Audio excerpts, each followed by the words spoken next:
পশু পাখির সঙ্গে মানুষের সম্পর্কই প্রকৃতির সেতুবন্ধন।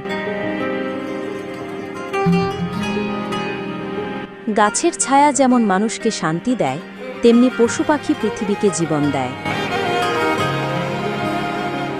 একটি পাখির কুজনই ভোরকে সুন্দর করে তোলে। যে পশু পাখিকে ভালোবাসে সে আসলে পুরো পৃথিবীকেই ভালোবাসে।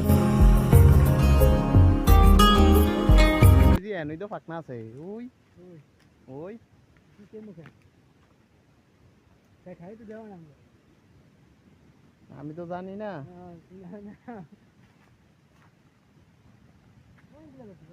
হুম।